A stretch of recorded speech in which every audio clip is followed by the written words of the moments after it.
Hello students, I hope all of you are fine staying at home. तो आज हम लोग फिजिक्स में ग्रेविटेशन डिस्कस करेंगे जेईई मेंस एंड नीट के लिए। आइए स्टार्ट करते हैं।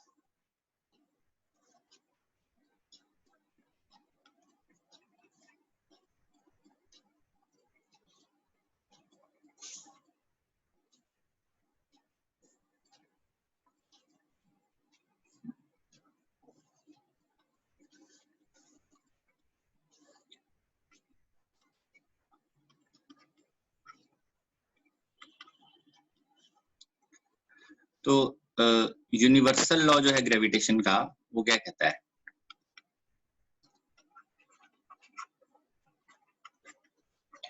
जो यूनिवर्सल लॉ है ग्रेविटेशन का, वो कहता है कि if there are two bodies m1 m2 having distance r between them, then जो फोर्स है that is proportional to product and inversely proportional to r square. When you combine these two, you will get capital G m1 m2 by r square. Capital G जो है that is universal gravitational constant. इसमें कुछ points थे कि ये एक inverse square law है। Inverse square law क्या होता है?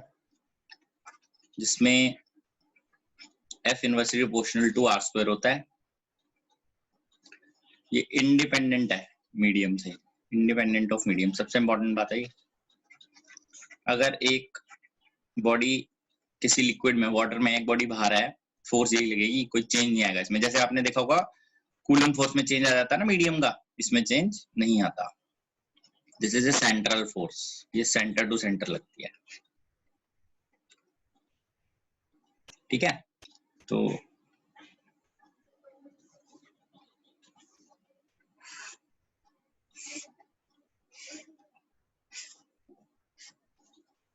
क्वेश्चन देखते हैं इसके अंदर। Two identical bodies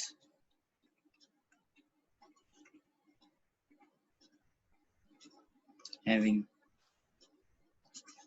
mass density rho are kept aside. अब ये जो बॉडीज हैं ये है sphere.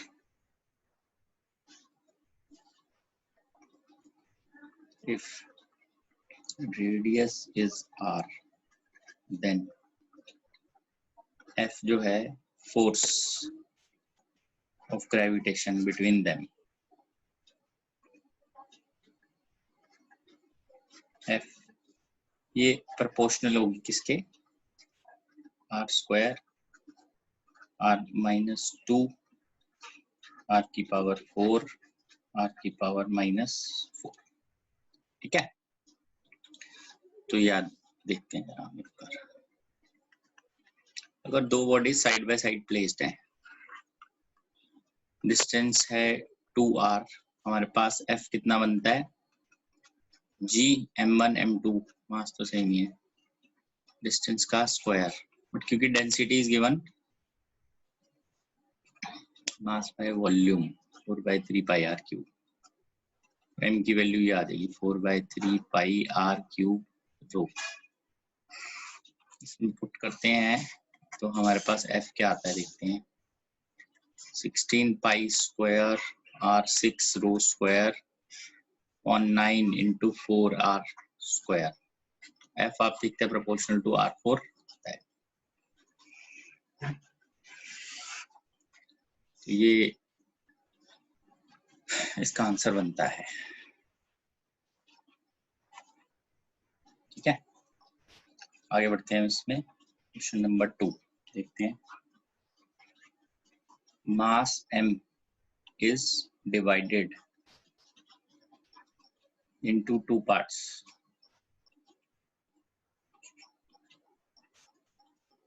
Small m and capital M minus m, which are separated by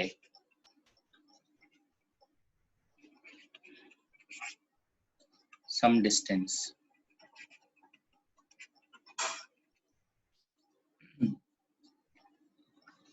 find m by m which maximizes gravitational force between them.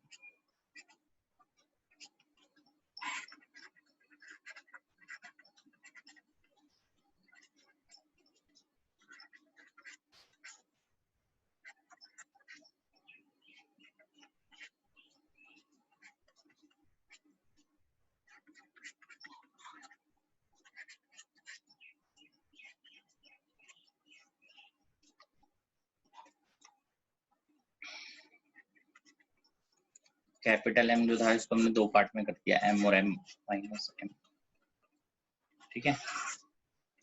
Force जो है वो ये हो गया G small m capital M minus M divided by distance का square. तो हमारे पास F की वैल्यू जो आती है that is G capital M small m minus M square upon D square. इसमें capital G capital M small d सब कांस्टेंट है, तो डिफरेंशिएट करते हैं to find the maximum minimum value with respect to m, where capital M minus 2m, m put it equal to 0, तो answer मिल गया भाई। तो एक है स्मॉल m और एक है कैपिटल M माइनस m,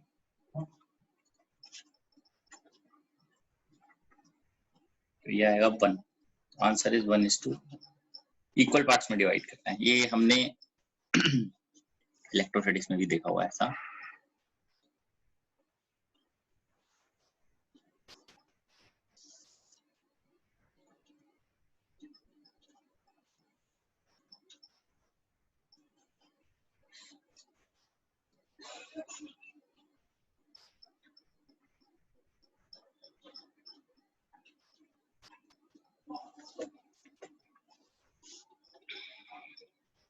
आगे बढ़ते हैं।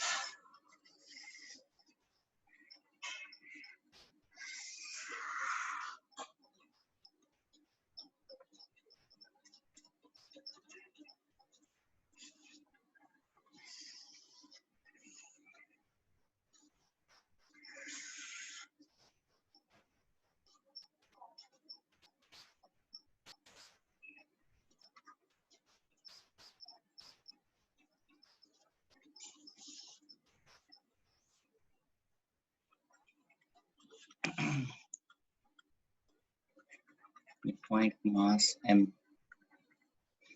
is placed at distance a from a rod of mass capital M and length L. Find force of gravitation between them.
अगर सॉरी इसमें अगर m by m पूछा है तो आंसर 1:2 आ जाएगा। Small m by capital M पूछा हुआ है तो दिस इज 1/2। वैसे दोनों पार्ट्स जो हैं m और कैपिटल M माइनस m 1:1 है, तो एनीवे आंसर अभी 1:2 है हमारा, ठीक है। तो आइए इसको थर्ड को देखते हैं। ऐसे क्वेश्चंस के अंदर जिसमें हमारे पास एक मास जो है वो कॉन्टिन्यूअस है,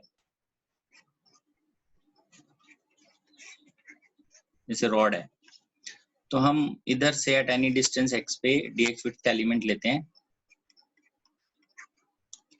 सो डी एफ की वैल्यू आ जाएगी जी स्मॉल एम और डी कैपिटल एम, मतलब इसका स्मॉल मास और एक्स प्लस ए का होल स्क्वायर। यह आ जाएगा कि total mass upon total length into d x, और d f will be equal to g small m total m d x by l x plus a का whole square. ठीक है,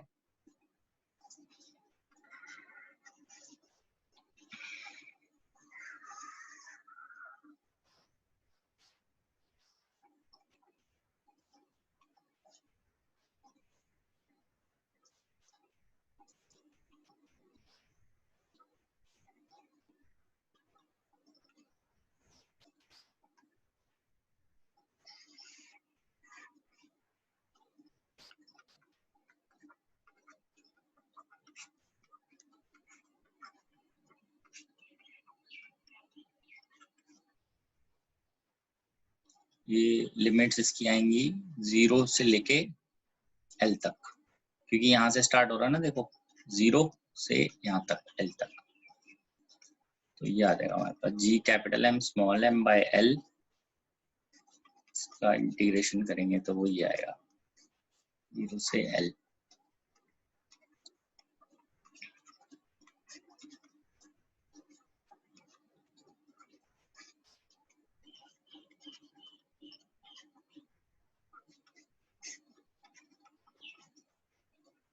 तो ये कैंसिल हो जाता है हमारे पास, a into A plus L, ये आ जाता है। ठीक है, तो ये तरीका है इसको करने का।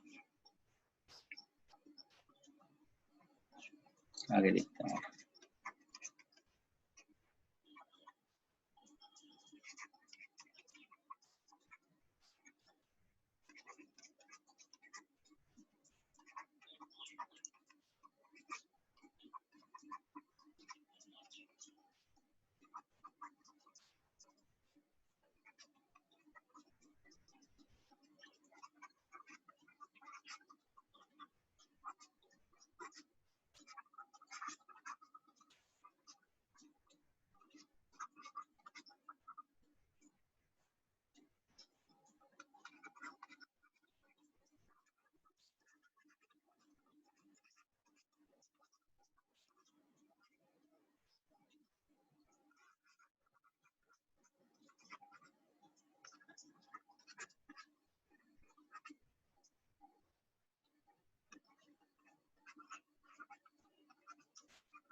क्वेश्चन में एक बार एक्सप्लेन करता हूँ।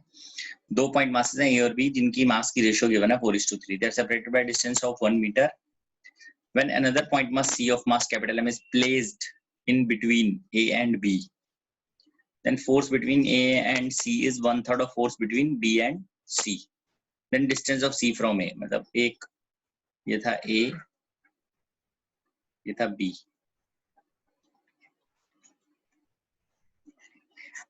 ठीक है, इनका इसका मास दे रखा है आपको कैपिटल M, इनका नहीं दिया हुआ। Let us take this as 4m and 3m।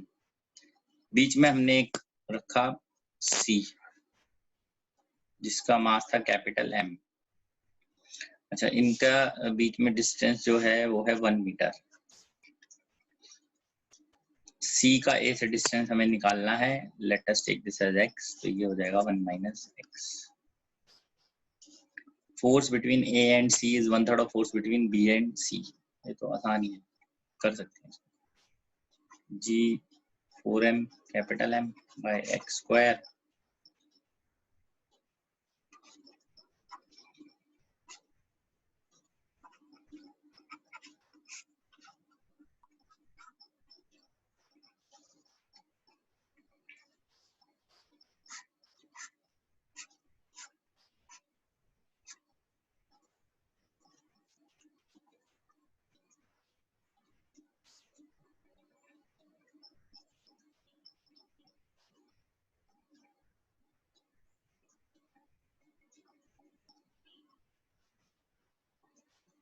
ये बन जाएगा 4 to 3 to 1 माइनस एक्स का whole square is equal to.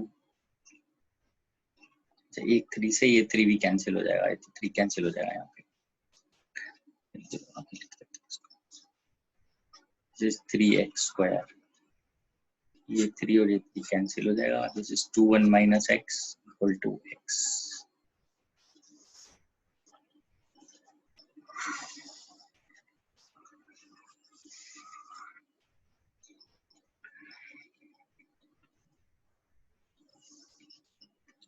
तो ये आ जाता है 2 minus 2x equal to x. 2 is equal to 3x. x is 2/3 metre. ठीक है, तो ये हमारे पास सॉल्यूशन आ गया.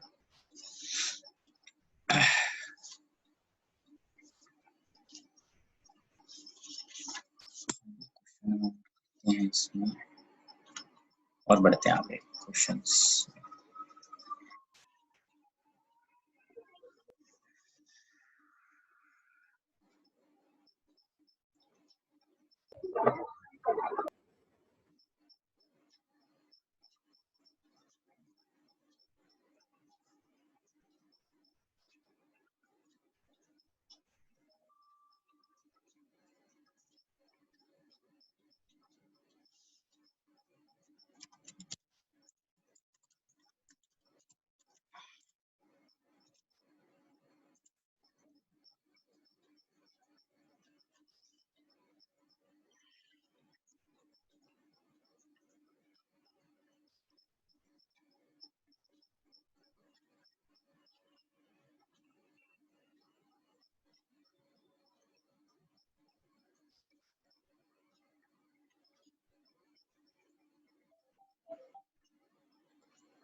आइए इसको समझते हैं क्वेश्चन को। क्वेश्चन में ये दिया गया कि एक सॉलिड स्फीयर है जिसका रेडियस r है और उसके सेंटर से टू अ डिस्टेंस दूर एक पॉइंट मास रखा हुआ है स्मॉल m। इधर इस पर फोर्स इसकी वजह से है F1। मैं कैविटी बना दी जिसकी वजह से इस कैविटी के होने के बाद अब स्फीयर की वजह से इस पॉइंट पे फोर्स हो गई F2। तो हमें बताना है F2/F1 क्या होगा। तो देखिए सबसे पहले F1 पता करते हैं। F1 की वैल्यू सीधी होगी G capital M small m by 2r का होल स्क्वायर। अब क्योंकि ये होल हो गया तो इसकी वजह से जो भी फोर्स थी वो माइनस होगी। तो सबसे पहले मास पता करते हैं इसका कितना है कैविटी का। टोटल 4/3 पाई r cube into capital M sorry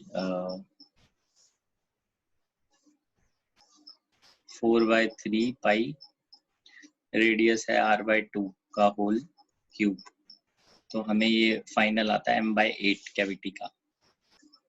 ठीक है, तो अभी हम F2 अगर निकालते हैं तो वो इस शेडेड पोर्शन की वजह से है। तो टोटल में से कैविटी को माइनस करते हैं। टोटल ये था, कैविटी को माइनस करेंगे m' डिवाइडेड बाय कैविटी का डिस्टेंस देखते हैं यहाँ से यहाँ तक कितना है।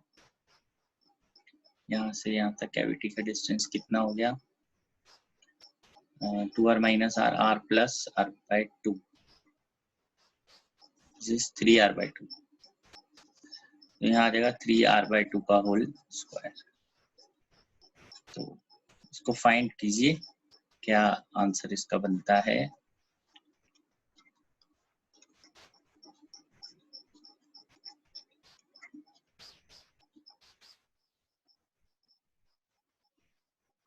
G capital M small m by r square 1/4 minus 18 ये आ जाएगा GMM by 2r square 1/2 minus 1/9 7G small m capital M by 36r square.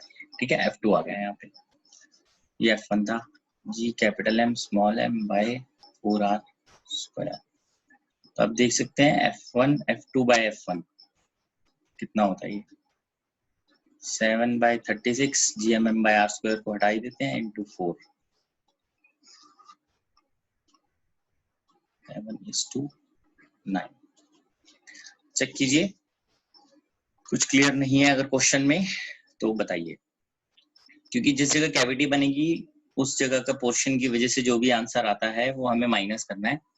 तो हमने इसलिए टोटल का निकाल के वो कैविटी वाला माइनस किया। ये तरीका है क्वेश्चन को करने का।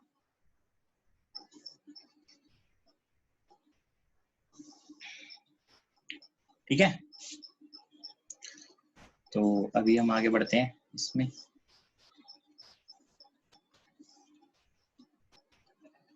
Force between earth and mass m।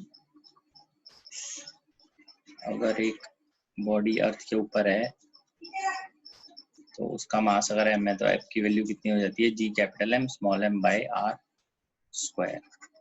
m है mass of earth. Therefore next हम पता करते हैं acceleration due to gravity on earth surface.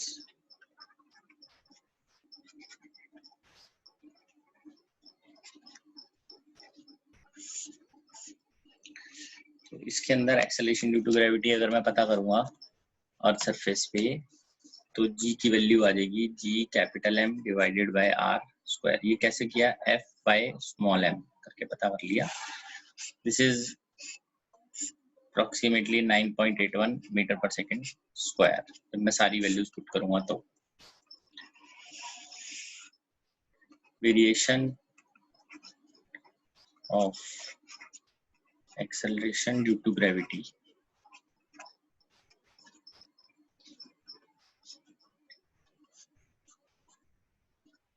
With height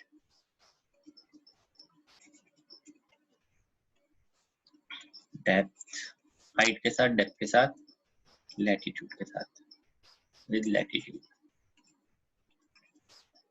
ठीक है, क्या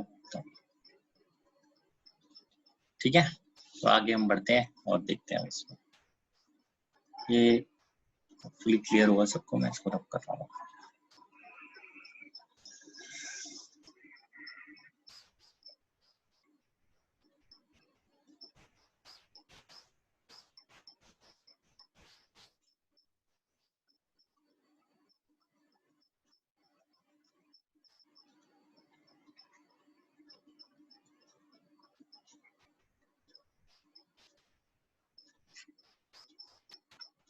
ठीक है, तो आइए देखते हैं variation of acceleration due to gravity with height.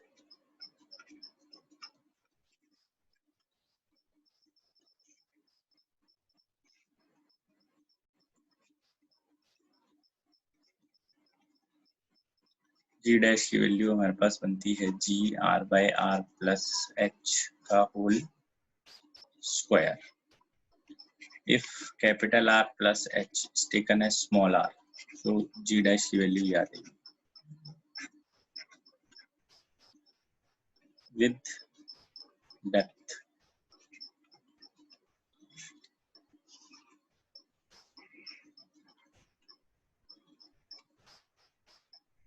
अगर ऊपर से नीचे की तरफ डी तक आते हैं तो इस पॉइंट पे जी डैश है, तो वो आप देख सकते हैं इतने पोर्शन की वजह से अर्थ के लगेगी g dash g 1 minus d by r. If r minus d is small r, g dash की वैल्यू आ जाएगी g small r by capital.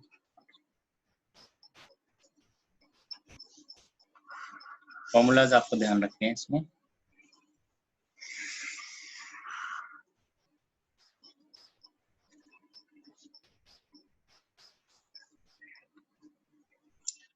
F sorry f नहीं g,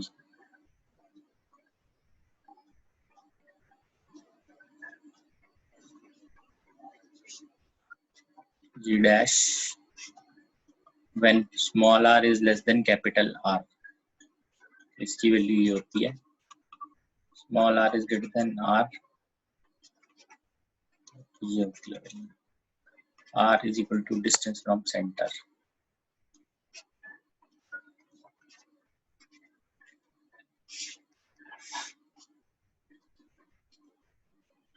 g dash versus r, पहले तो सीधा आएगा ये, उसके बाद ये ऐसे आएगा।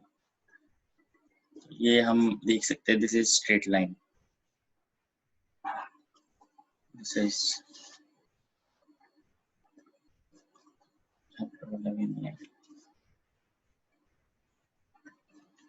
इनवर्सली प्रोपोर्शनल है आर स्क्वायर के। ठीक है, तो ये जी डैश का फॉर्मूला है, ये एच की फॉर्म में है और ये आर की फॉर्म में डिस्टेंस फ्रॉम सेंटर। जो ये हमारे पास फॉर्मूला है ये वाला जी डैश, ये r square by r plus h का होल स्क्वायर। इफ एच बहुत ही कम हो आर से तो हम इसको इस तरह से भी कर सकते हैं।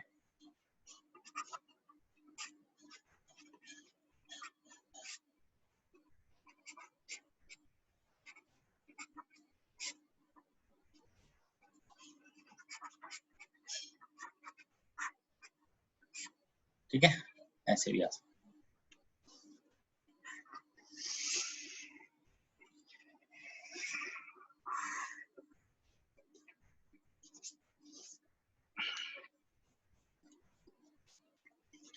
तो इस पे भी हम थोड़े से क्वेश्चन देख लेते हैं अभी कि किस टाइप से हमें करने हैं।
At what height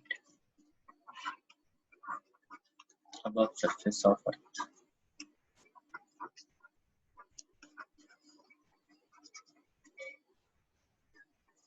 Acceleration due to gravity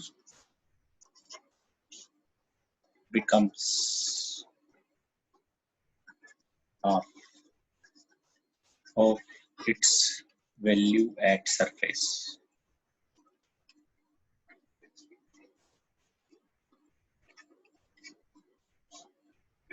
Root 2 minus 1 r, root 2 plus 1 r root 2 r by root 2. ठीक है, आइए उसको देखते हैं.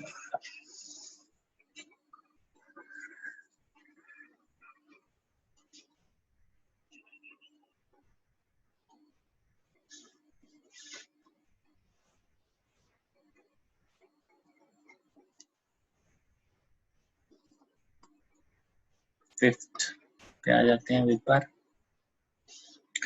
तो देखते हैं. Height of point vertical above the surface acceleration due to gravity 1% of its value at the surface.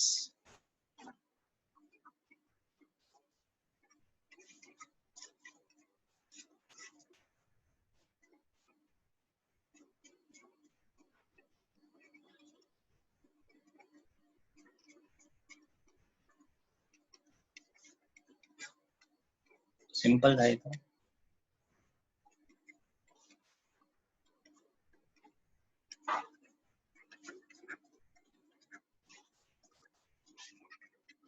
तो 9r, ठीक है, इजी था ये. सिक्स्थ, तो g डैश की वैल्यू है, हाइट ही पता करनी है फिर से.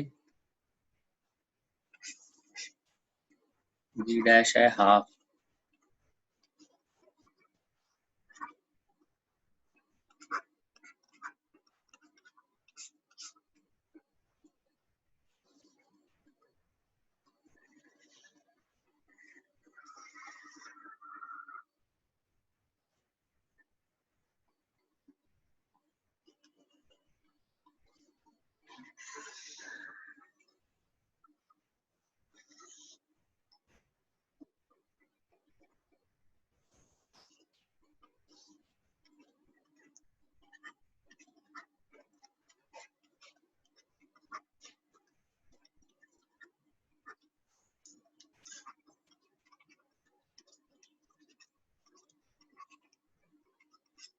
ठीक है.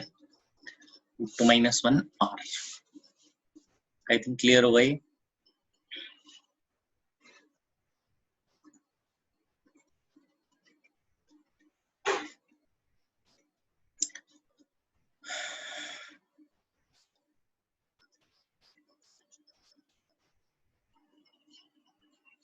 Find the ratio of acceleration due to gravity.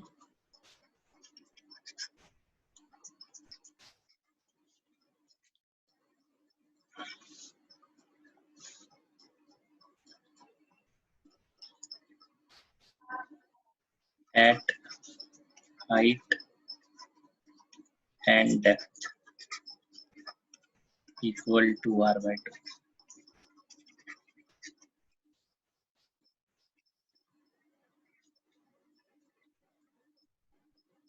ठीक है,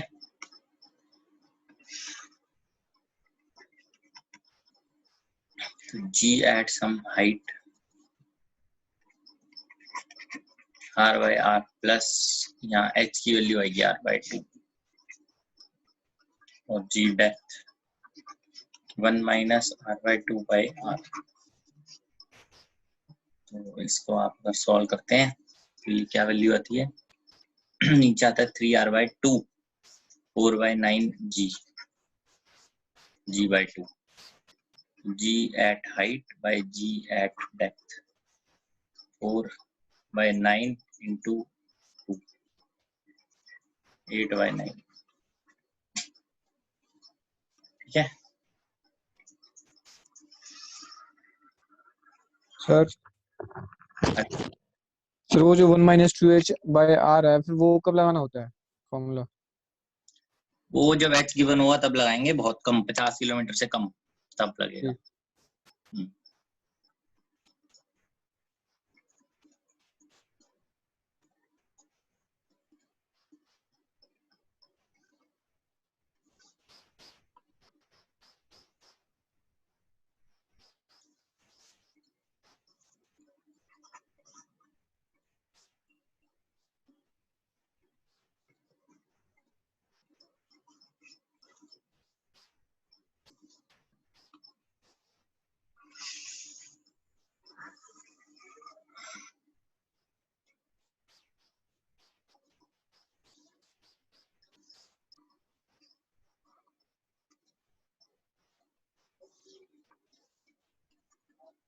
Next है variation of acceleration due to gravity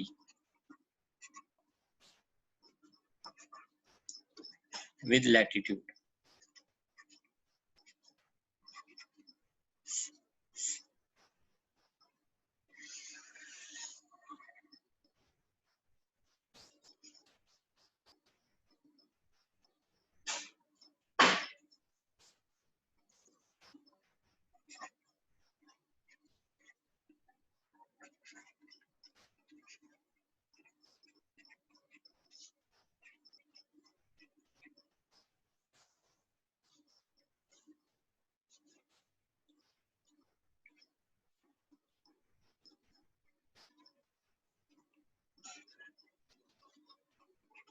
Equator g at equator minus omega square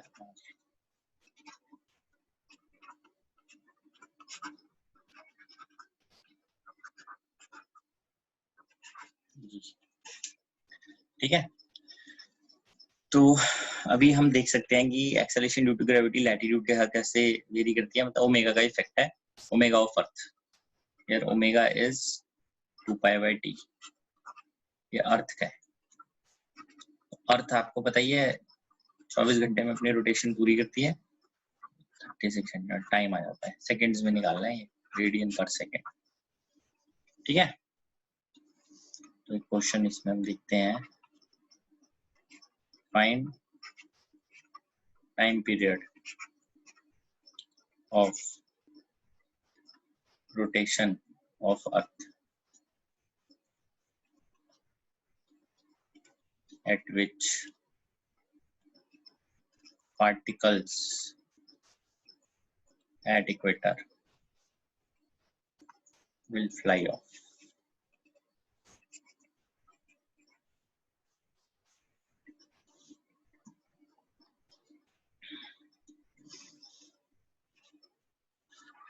आइए इसको समझते हैं जरा कैसे इसको सॉल्व करना है हमने।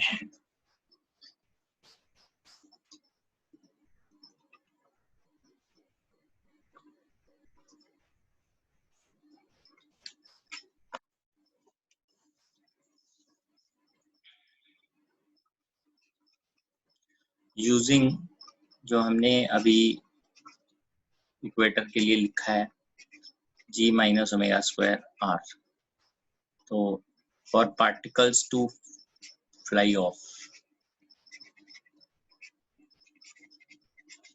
if particles are flying off, then g equator is equal to 0.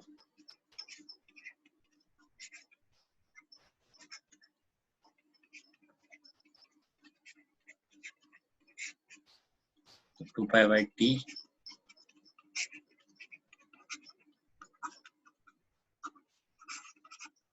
r by g। जैसे इसमें वैल्यूज डालेंगे हम, तो ये हमने पहले एक बार वैल्यूज एसएचएम में भी देखी थी। This is 84.2 minutes. मतलब अगर अर्थ 84.2 मिनट्स में अपना रोटेशन कंप्लीट करती है तो particles at equator will fly of. देखिए 2012 मूवी वही के बारे में।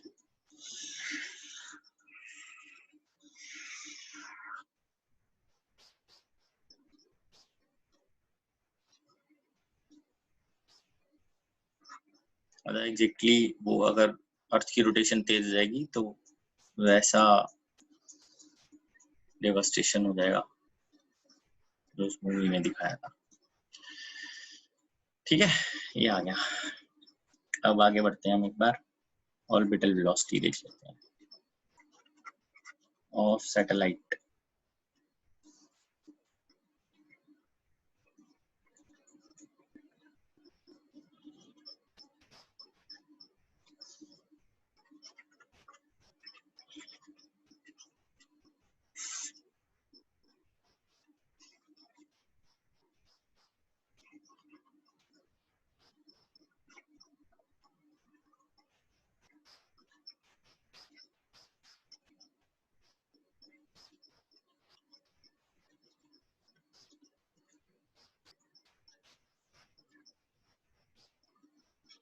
वी ऑर्बिटल ये है,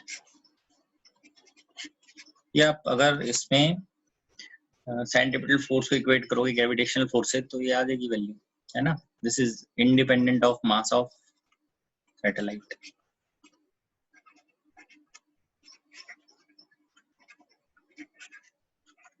सैटेलाइट के मास से इंडिपेंडेंट है। Very near to earth surface, अगर हम अर्थ सरफेस के बहुत पास आ जाते हैं, चीज approximately 0, v orbital gm by r आ जाता है। As small g is equal to gm by capital R square, तो इधर से हम g कैपिटल M की वैल्यू निकाल लेते हैं और v ऑर्बिटल आ जाएगा हमारे पास gr, very near to earth surface ही हो जाएगा। r प्लस h को स्मॉल r भी डाल सकते हैं, तो ये ऐसे भी लिख सकते हो g capital M by small r। ठीक है,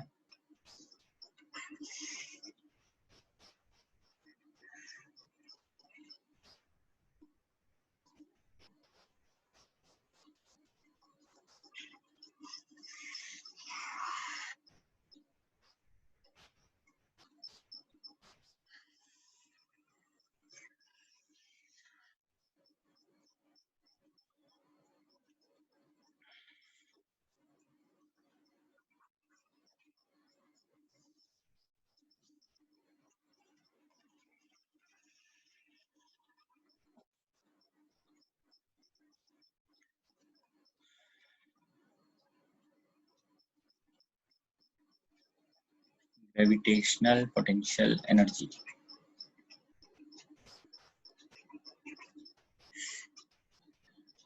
between two bodies.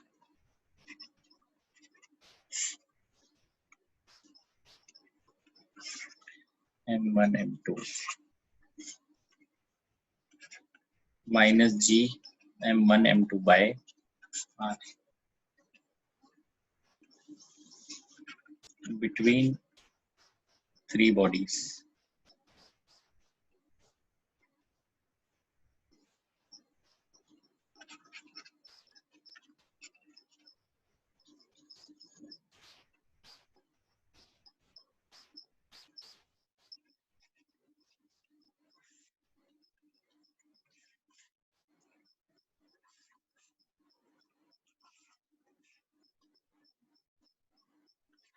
R12, R23, R13.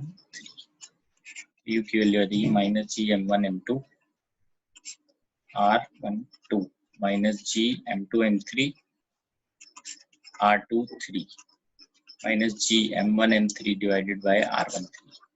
ये एक्चुअली क्या है, ग्रेविटेशनल पोटेंशियल एनर्जी जो है वो डेफिनेशन पे तो अब नहीं जा रहे. It is work done in bringing two bodies at distance r apart from infinity. Infinity से दो बॉडीज को r डिस्टेंस तक लेके आना है. जितना वर्क होगा that gets stored in the form of potential energy. तो u की वैल्यू इसमें माइनस जी M1 M2 बाय r आता है. तीन बॉडीज के लिए हमें पेयर वाइज लेना है क्योंकि हमेशा पेयर के लिए एग्जिस्ट करती है. तो ये आ जाएगा हमारे पास पेयर के लिए. तो आप इसमें देख सकते हैं अगर दो बॉडीज हैं तो एक, तीन बॉडीज हैं तो तीन आ रही हैं. For n bodies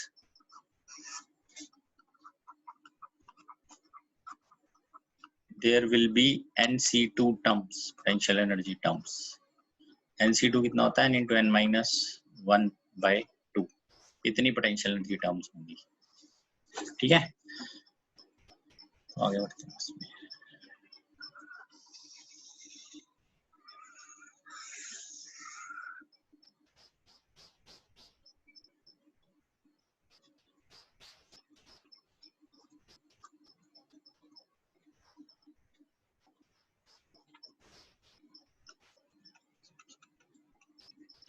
Eight point masses each of mass m are placed at 8 corners of a cube of side L. Find gravitational potential energy of system. मतलब जो भी टोटल मासेज हैं उन सबका आपको फाइंड करना है.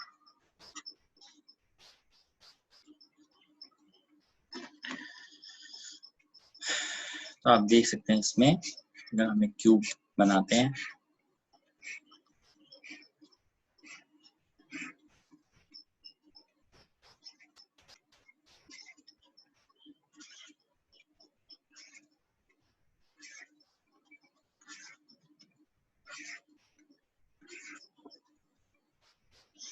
इस क्वेश्चन को सॉल्व करने के लिए हमें सबसे पहले ये देखना है कि जो L डिस्टेंस वाले हैं वो कितने हैं. तो उसके लिए हम देखते हैं एजेस कितनी है. हमारे पास 12 एजेस हैं.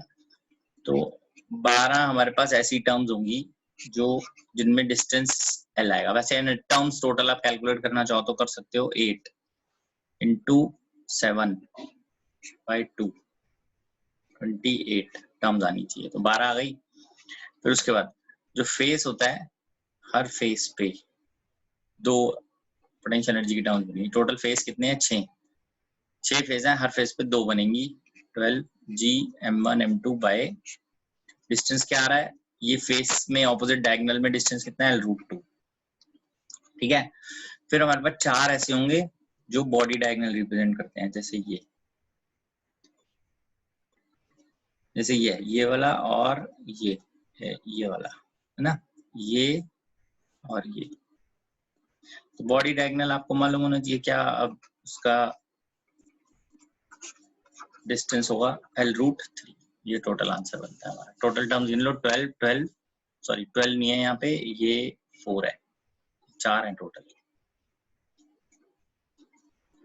तो यहाँ तो 4 है. ठीक है, 12 एजेस, 12 फेस डायगोनल्स, टोटल हमारे पास 6 फेस हैं, हर फेस पे 2 डायगोनल्स हैं और 4 बॉडी डायगोनल्स हैं।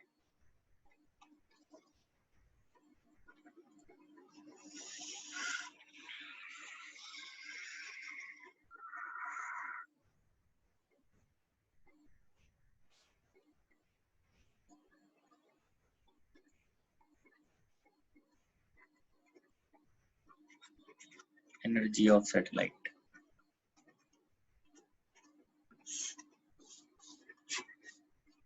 Kinetic energy and potential energy.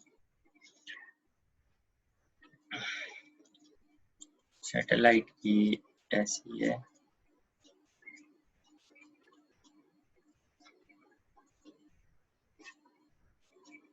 Potential, ये कितनी एनर्जी आएगी अब इसमें, U आएगा -G capital M small m by R। Capital M हो गया अर्थ का, स्मॉल m हो गया सैटेलाइट का। काइनेटिक एनर्जी होगी हाफ m v ऑर्बिटल का square, G capital M by small r। Kinetic energy आएगी G capital M small m by 2r। Potential energy आएगी -G capital M small m by r। Total energy K plus U -G capital M small m by 2r। Therefore kinetic energy minus of total energy, potential energy 2 times total energy। ये atomic structure वाला ही है जैसे उसमें था, तो clear हो जाता है हमें ये।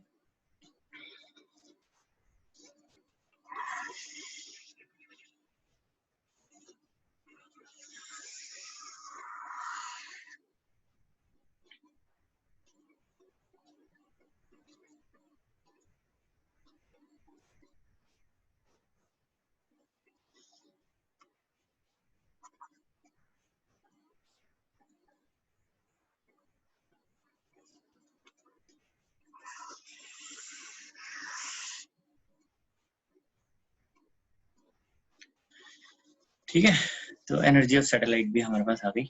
आगे हम एक बार देखते हैं एस्केप वेलोसिटी को। This is independent of angle, angle of projection. Angle of projection जो भी हो, इसको कोई फर्क नहीं पड़ता उससे। यहाँ से हमें प्रोजेक्ट करना है एस्केप से, body reaches to infinity. So this is position number 1, this is position number 2. Total energy at point 1 equal to total energy at point 2। यहाँ पे आएगा half m ve square minus g capital M small m by r। यहाँ पे infinity पे potential energy by default at infinity is 0 और speed भी खत्म हो चुकी है उसकी, क्योंकि हमें मिनिमम बतानी होती है। एस्केप वेलोसिटी होती है minimum velocity required so that particle just reaches infinity. Just infinity पे पहुंचने का मतलब है इंफिनिटी पे जाके उसकी स्पीड 0 हो जाएगी। ये आ जाता है 2g capital M by r। This is 2gr।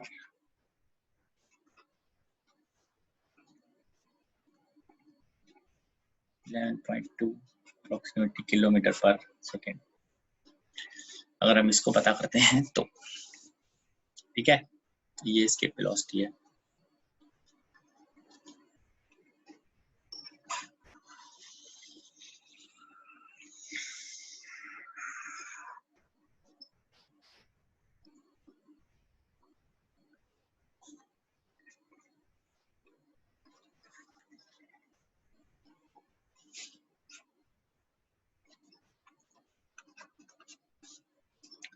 If velocity given is twice of escape velocity, find speed of satellite at infinity। Infinity पे उसकी क्या स्पीड होगी, तो क्योंकि आपने इधर जो स्पीड दी है अभी that is 2 times the escape velocity, then it reaches infinity, तो यहाँ पे आपको बतानी है क्या स्पीड होगी। तो ये बनेगा हाफ m 2ve का square minus g capital M small m by r, this is equal to half m v infinity का स्क्वायर।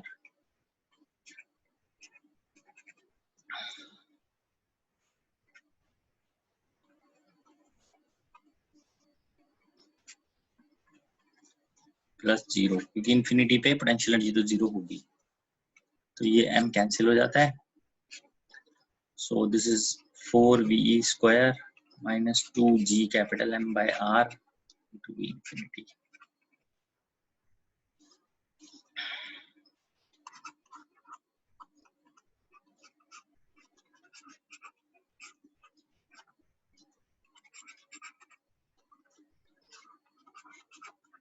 तो v इंफिनिटी की वैल्यू है 6gr अंडर। ठीक है, ये तरीका है इसका।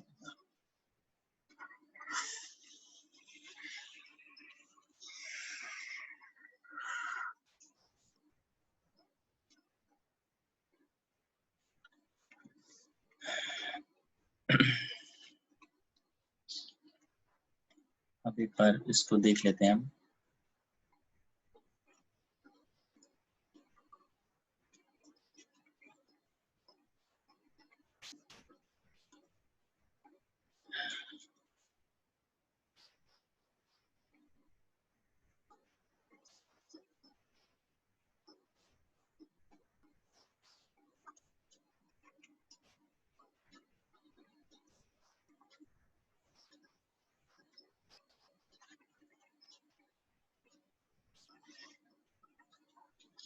इसमें अगर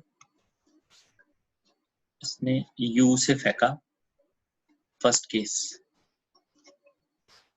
u is less than v orbital, second case u is equal to v orbital, third case escape से कम है, ऑर्बिटल से ज्यादा है, फिर u is equal to आ गया escape,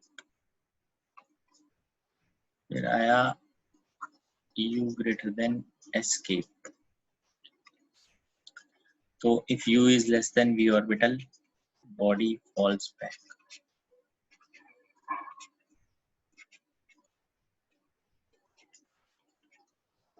u is equal to v orbital, body moves in circle, circular motion। Trajectory पता करनी होती है बेसिकली क्या हो रहा है। तो इधर कौन सी ट्रेजेक्टरी आती है अभी जब ये body falls back on earth, मतलब अर्थ पे गिर गई वापस, है ना, ये कौन सी ट्रेजेक्टरी होती है, ये पैराबोला होता है।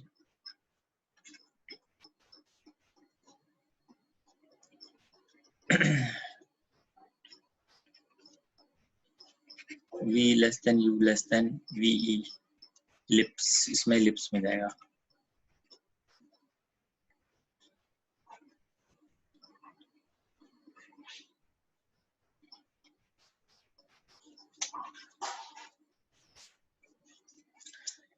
बच्चे क्वेश्चन व्हाट्सएप कर रहे हैं, कह रहे हैं वो कराने के लिए।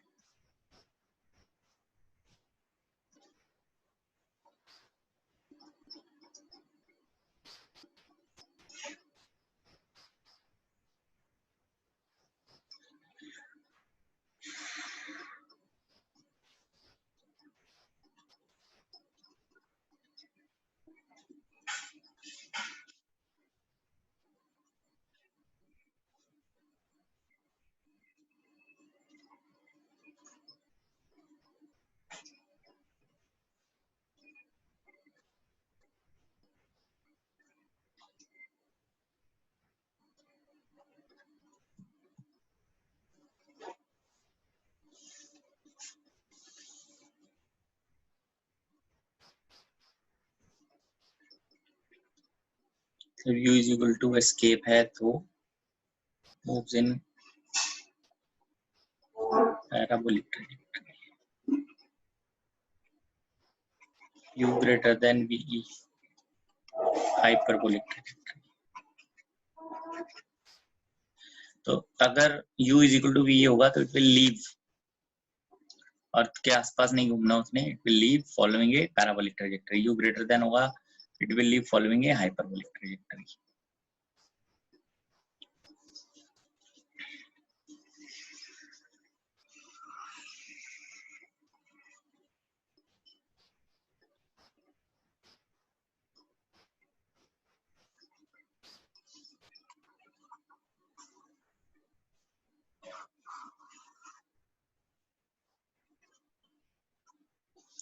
अच्छा, इसमें जैसे हमने ऑर्बिटल वेलोसिटी निकाली थी, तो टाइम पीरियड भी निकालना है एक बार ऑफ रिवोल्यूशन। तो हमने पीछे v ऑर्बिटल निकाला था जब, that was g capital M by r। तो ये r ओमेगा होता है, t की वैल्यू आ जाती है 2 pi r root r by g। ठीक है, ये ध्यान रखना था इसमें टाइम पीरियड ऑफ रिवोल्यूशन में। ये आगे क्वेश्चन बढ़ते हैं। और ये क्वेश्चन किसी ने पूछा है, 3 identical particles of mass m are at corners of equilateral triangle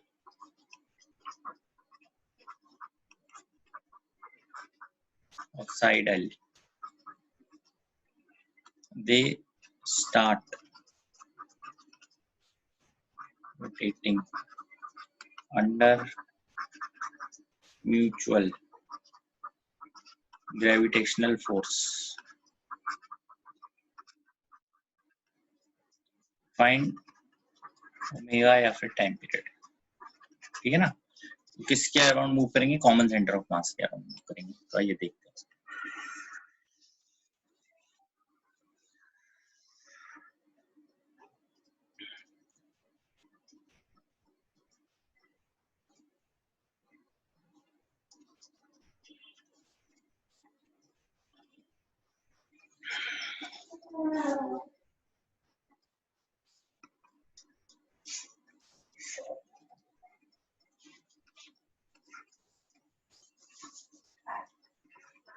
ठीक है, तो इसमें अब हमें जो फोर्स लग रही है वो ये है F, और ये F लग रही है इधर सेंटर की तरफ। हमें देखनी है टोटल कितनी है। F नेट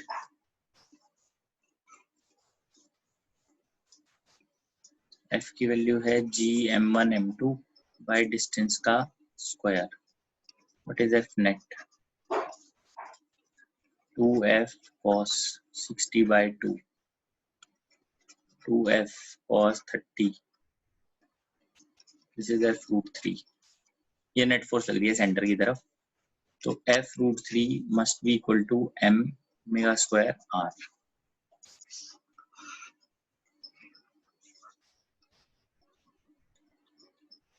ये है R।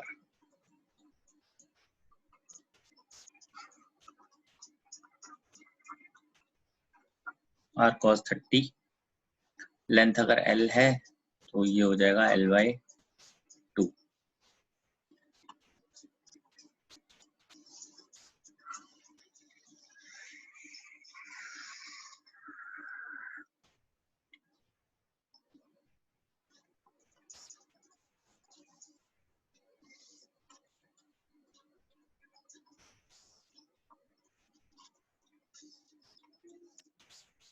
F root 3 M omega square R की वैल्यू L by 2 cos 30।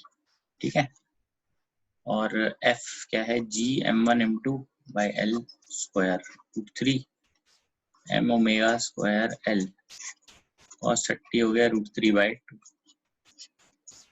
3Gm by L square. ये M cancel, omega square L, omega आ गया 3Gm by L cube. Time period आ गया बस 2 पाई L क्यूब बाय 3Gm। और भी अगर कुछ पता करना तो आप कर सकते हैं। फोर्स बता दी और मैंने बता दिया किस तरह से टाइम पीरियड को पता करना है।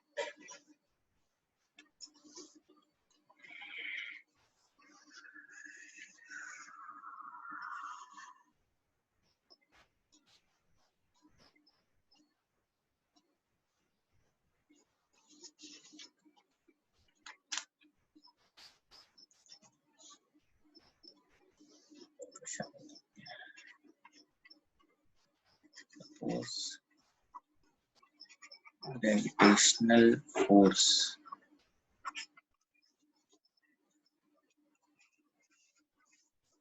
varies inversely as nth power of distance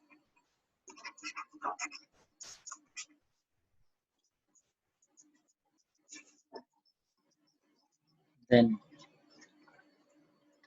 time period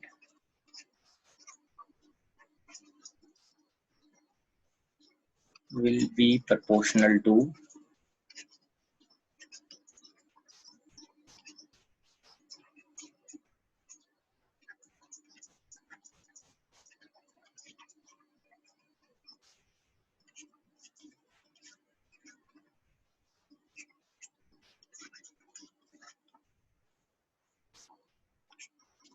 r is equal to orbital radius.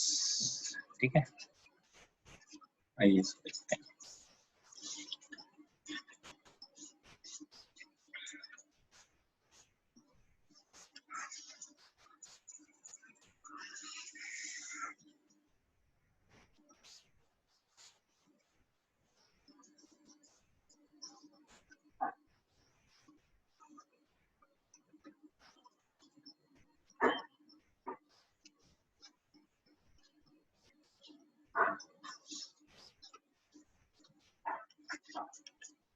अगर ऐसे है f is equal to gm1 m2 by r की पावर n और साथ साथ ये ऐसे इसके साथ भी घूम रहा है ओमेगा स्क्वायर आर, बस सेंटीमीटर फोर्स है, सर्कल में है तो ओमेगा स्क्वायर इक्वल टू आ जाएगा g m m by r n plus 1, ये आ जाएगा जी एम एम बाई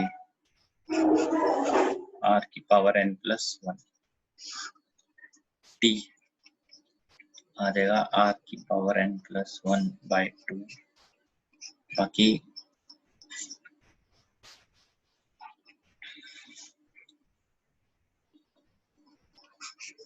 जी तो आप देख सकते हैं क्या आंसर बन रहा है इसका. टी जो है वो प्रोपोर्शनल है आर की पावर एन प्लस 1 बाई 2. ठीक है,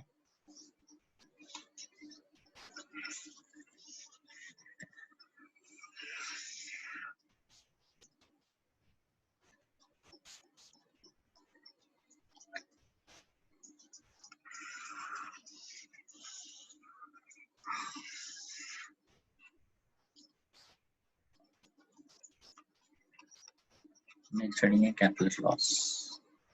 केपलर लॉस देख रहे हैं. फर्स्ट लॉ कहता है कि every planet is revolving around sun in elliptical orbit में मूव करता है. सेकंड लॉ कहता है areal velocity is constant. This is the areal velocity is constant. इससे हमें पता चलता है conservation of angular momentum about sun.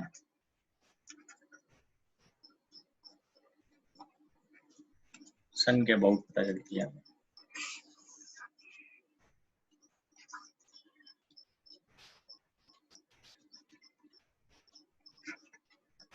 v1 r1 r2 v2 m v1 r1 m v2 r2 क्या क्या बात.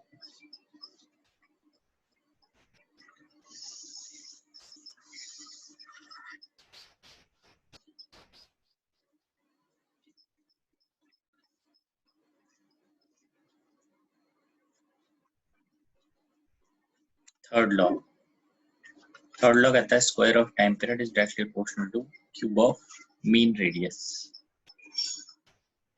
What is mean radius? It is r1 plus r2 by 2. ये r1 और ये r2 इसका मीन लेना है. ठीक है, तो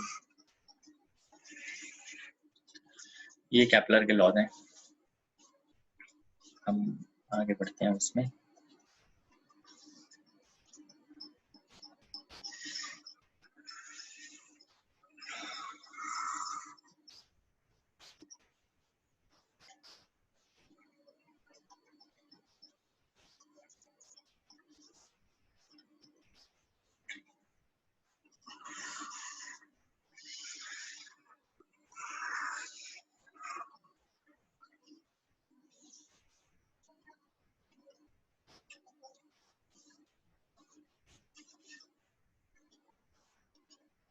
ग्रेविटेशनल फील्ड, एक पॉइंट मास की वजह से ग्रेविटेशनल फील्ड देखिए क्या आती है value, minus g small m by r square, मतलब एक स्मॉल एम की वजह से इस पॉइंट पे। ये बिल्कुल सारे फॉर्मूले वही बनेंगे जो इलेक्ट्रोस्टैटिक्स के बनते हैं, पॉइंट मास की वजह से और होलो स्फीयर की वजह से,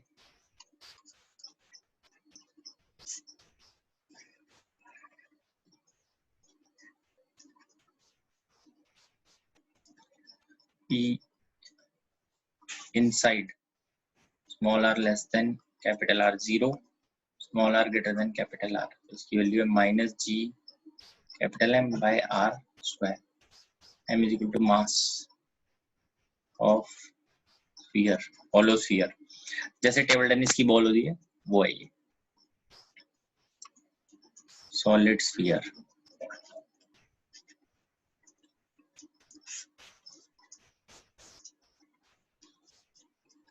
फील्ड हम बात करें ग्रेविटेशनल फील्ड, अंदर है rho r by 3 4 pi g, r less than r, minus में आएगा ये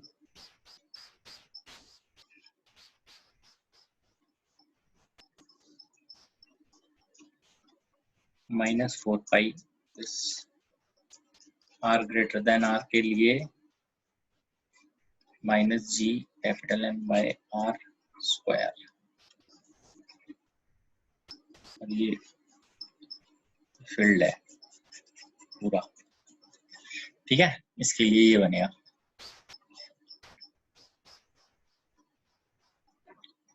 इसमें अगर हम ग्राफ को बनाएं, अगर यहाँ से यहाँ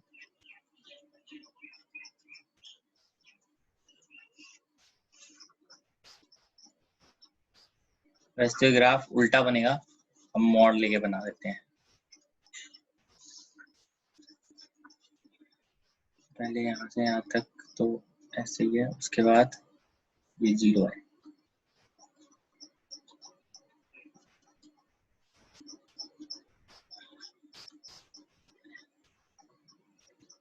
आर से जस्ट ज्यादा होते ही इसकी वैल्यू ये है, तो इसको आप यहाँ पे अनफिल कर सकते हैं,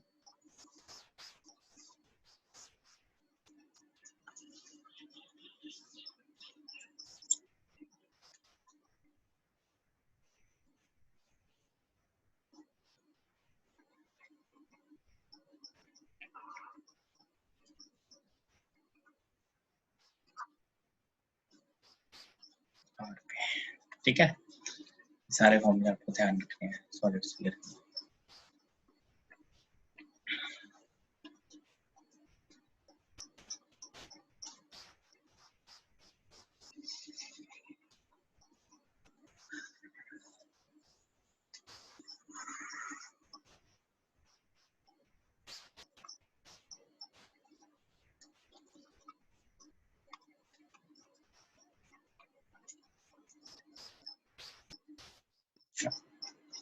इस सर्कल की वजह से भी देख लेते हैं, सर्कुलर रिंग,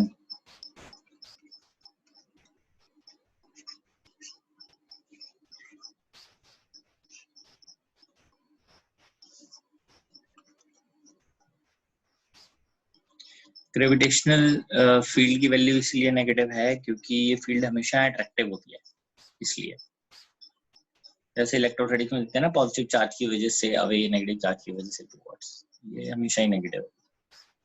तो एट डिस्टेंस x पे और रेडियस r के लिए ये वैल्यू कितनी होगी,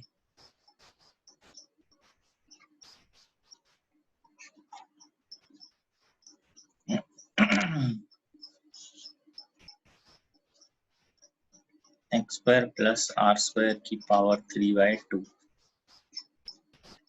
माइनस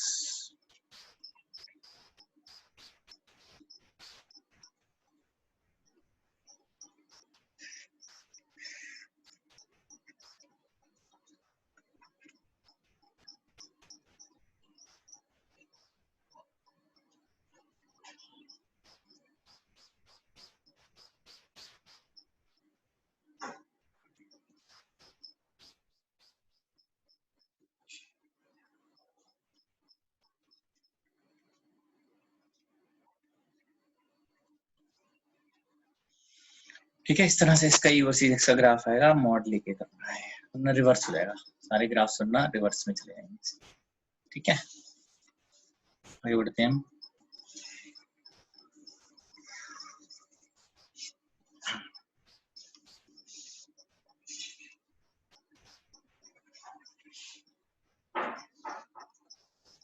ग्रेविटेशनल पोटेंशियल देखते हैं।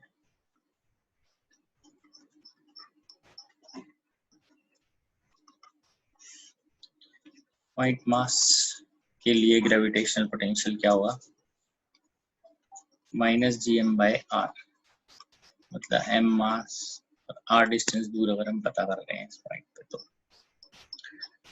होलो स्फीयर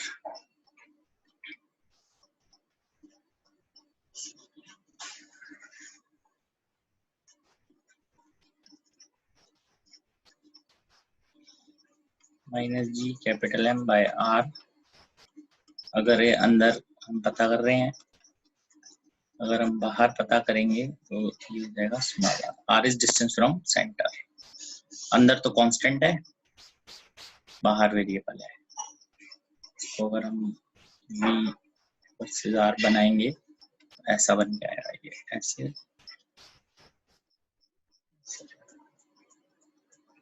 G_M/r। ठीक है,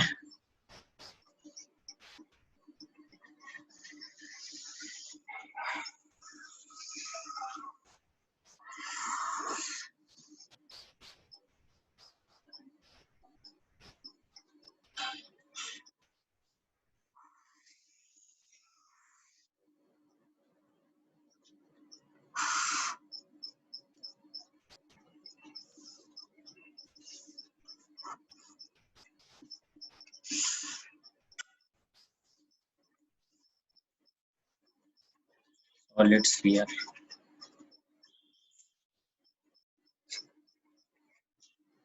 ये सॉलिड है, सॉलिड स्फीयर के लिए अगर हम ये पता करते हैं तो ये कुछ इस टाइप से आएगा, G_M/r, और इसके लिए आएगा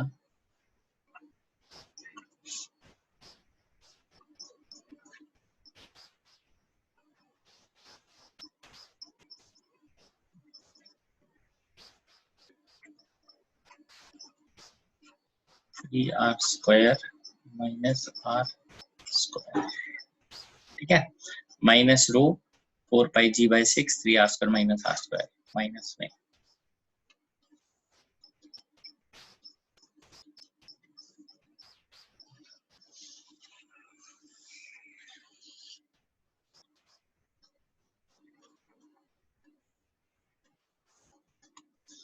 इसमें अगर हम इसको ड्रॉ करते हैं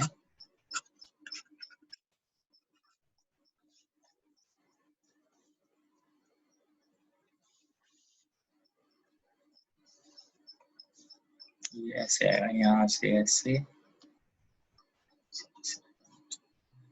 और ये तो हो गया हाइपरबोला, ये हो गया पैराबोला, इन्वर्टेड पैराबोला, ये हाइपरबोला है। आर के बाद, आर से पहले ये पैराबोला है, फिर ये हाइपरबोला है मॉड में। अगर हम तो इसमें अगर हम सर्कुलर रिंग में वी लेते हैं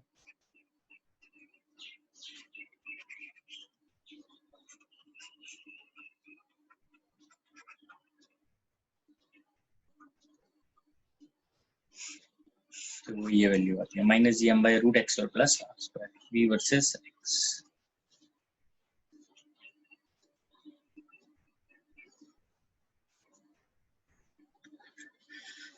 ठीक है, तो बस आज के लिए इसको यहीं खत्म करते हैं।